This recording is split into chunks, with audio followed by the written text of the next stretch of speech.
Se você caiu aqui de paraquedas, você está totalmente perdido no assunto. A USAID é uma agência do Departamento Americano, agência independente, o maior grupo do mundo aí, individual, de ajuda humanitária, ajuda democrática, pelo menos assim que eles se vendem. E aí o Trump resolveu fechar. Vamos fechar. E muita gente denuncia o USAID ao longo dos anos, principalmente por desestabilizar governos, democracias e aplicar golpes de Estado, né? Basicamente isso. Enfim, aí tá ali, né? Globo de ontem, final do dia, aquele choro gostoso. Trump confirma que fechará a USAID, agência humanitária dos Estados Unidos que financia desenvolvimento internacional. Medida representa a vitória para Elon Musk, que chamou o órgão de ninho de vermes. A agência é responsável por cerca de 40% de toda a ajuda humanitária aplicada no mundo. Meu Deus, coitado dos pobrezinhos, né?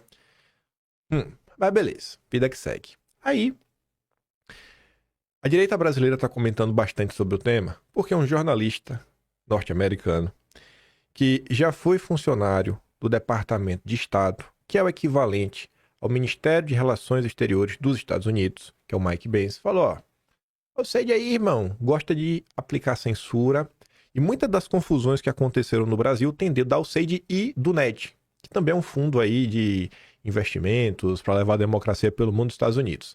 Até o Eduardo Bolsonaro vai falar sobre isso, aqui tá meio cortado. Deixa eu ver se em algum lugar aqui aparece o NED. Acho que tá aqui em cima, assim, tá meio cortado. Mas enfim, aí é que ele tá comentando do que ambas fizeram.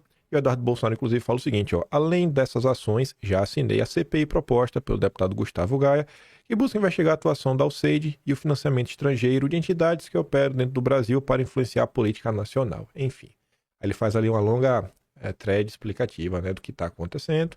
Tá ali o Eduardo Bolsonaro. Eduardo Bolsonaro também tá tentando se filiar na tropa. Não sei se vou aceitar, tô meio assim com o Eduardo. Ruizão chamando Boulos de golpista, cria do SEI e Ivan Valente confirmando. Na verdade, é a mesma porcaria no final do dia, né? Falando que o Boulos é ligado ao NED. Por quê? Porque o NED seria parceiro, um apoiador do IRE, Instituto de Relação Estado-Empresa. Um negócio mais ou menos assim. Quem é o fundador do IRE, né, o pai da coisa toda? É um advogado chamado Valfrido Vardi. Ele até tem um programa atualmente com o Reinaldo Azevedo, onde ele entrevista pessoas e informação importante. Um dia eu falei com a Paula Schmidt, jornalista, ela falou, quando for falar uma coisa assim, fala, chame a atenção. Para prestar, parar tudo e olhar para a tela. Informação importante. Valfrido Vardi, além de ser amigo do Boulos, fundador do IRE, foi a primeira pessoa para quem Sérgio Fernando Moro, sabe o Sérgio Moro que você conhece, atualmente senador, ex-juiz da Lava Jato, foi trabalhar quando saiu do governo Bolsonaro. Procure lá a matéria da Veja, que fala lá, Sérgio Moro se encontra, Valfrido Vardi, Valdir Simão. Veja quanto Moro ganhou para fazer apenas 3 pareceres. E se pergunte quantas décadas você tem que trabalhar para ganhar a mesma coisa. Pelo menos na época, os valores saíram numa matéria do Lauro Jardim, né, na coluna do Lauro Jardim lá no Globo. Aí, o Ivan Valente confirmando, por quê? Porque o Ivan Valente fez aquele tweet. Descaso, Musk e Trump querem destruir a vida no planeta, pretendem fechar o SAID, agência do governo americano que ajuda todo mundo. Meu Deus! Acusou o golpe, né? O pessoal acusou o golpe. Esse aqui já tá tropa. Esse aqui já chegou quando tudo era mato. Flávio Bolsonaro também tá ali, né? E não é que Ruizão já denunciava mesmo esse monstro da USAID há tempos? E aí o Ruizão, inclusive, foi ontem falando o seguinte, né? E tem gente da esquerda chorando aí pelo fim da USAID. Ele estava se referindo, obviamente, ao Ivan Valente. Até por isso é que o Eduardo Bolsonaro deve ter visto o tweet. Aí ele fala, né? Eis aqui aonde leva a política pró-imperialista da esquerda. Leia a palavra pró-imperialista como pró-globalismo. Não fica preso ao termo. Sempre falo isso. Não fica preso. Tenta entender o que o povo está falando. Enfim. Eis aqui onde leva a política globalista da esquerda. Ivan Valente defendendo o maior instrumento golpista do globalismo em todo o mundo, uma fachada da CIA financiadora de golpes de Estado em todos os países do mundo. Quem poderia esperar outra coisa do pessoal, né? Eu não espero, mas vida que segue. Aí, setores do Brasil que estão fora da bolha dita da direita, mas não é um pissolista maluco. Temos aqui o Castanho e o Glauber. Os últimos meses estão produzindo uma verdadeira depuração, tanto na esquerda quanto na direita, dos que defendem o interesse nacional de acordo com suas convicções, daqueles que são comprados por interesses internacionais. A abertura dos arquivos da USAID podia ajudar nisso. Tem uns políticos da dita direita, bem críticos a Bolsonaro, cheio de princípios e valores, que estão em silêncio sobre o tema.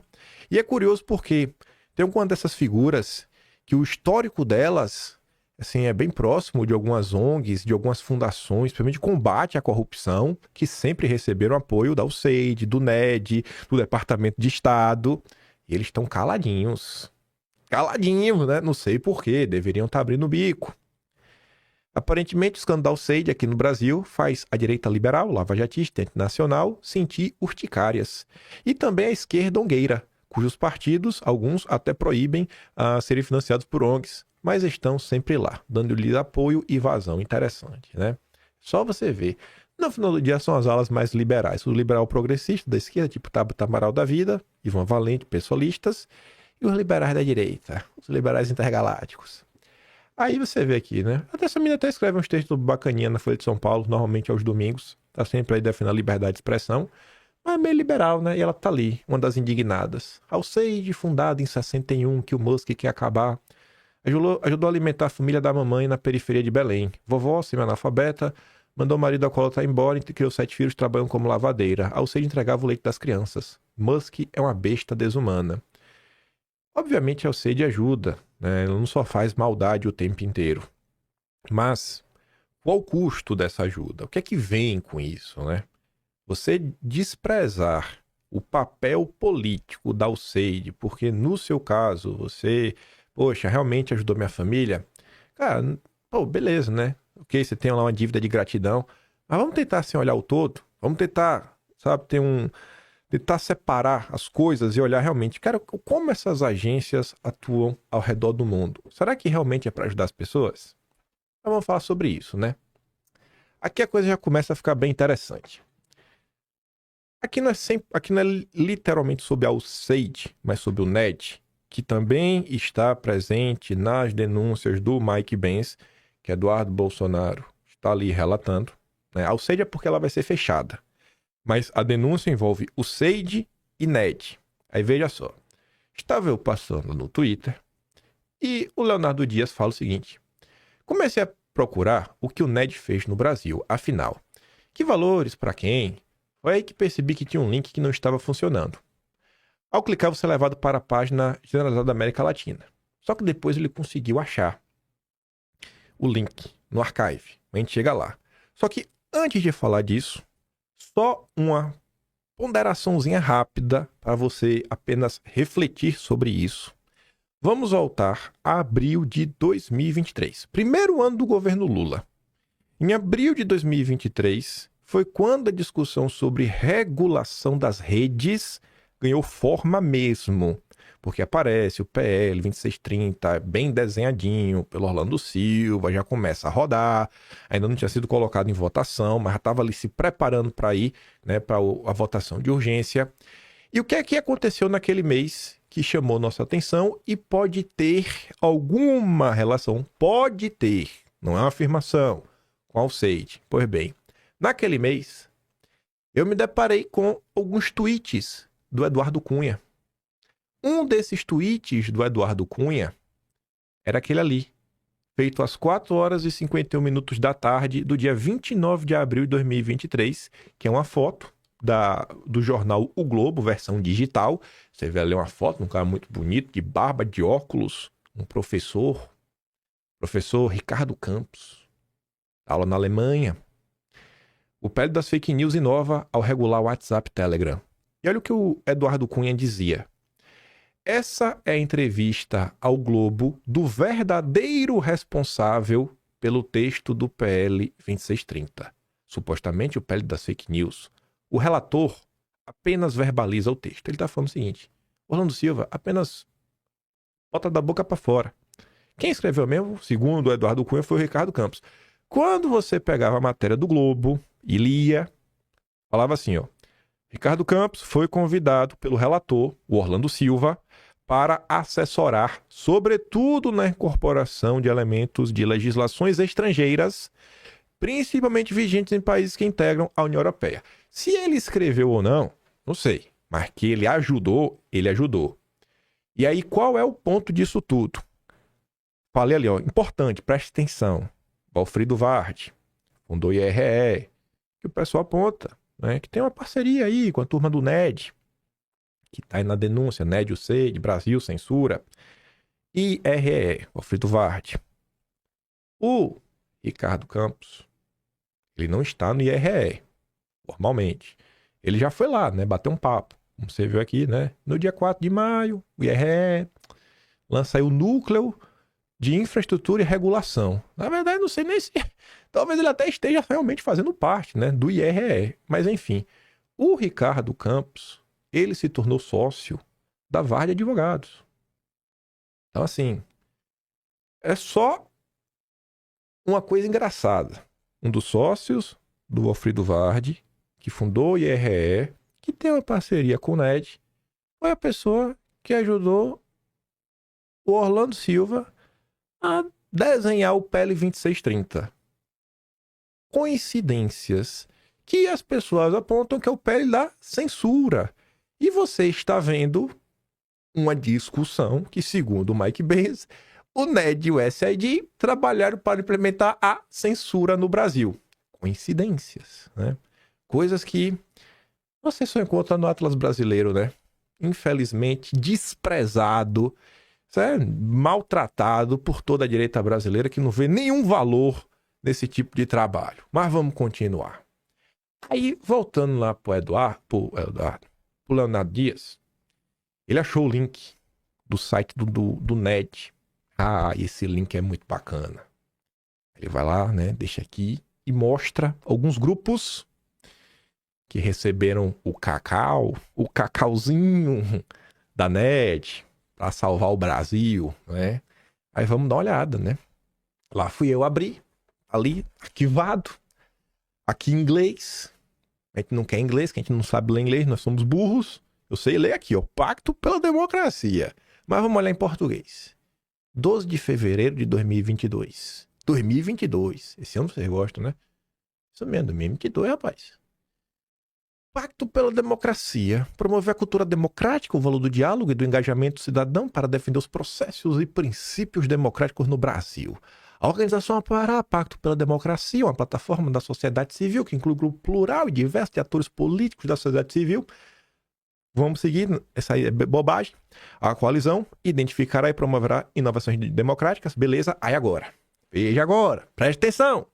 Também vai organizar diálogos públicos sobre tópicos-chave da democracia com painéis plurais e monitorará e mobilizará ações coletivas.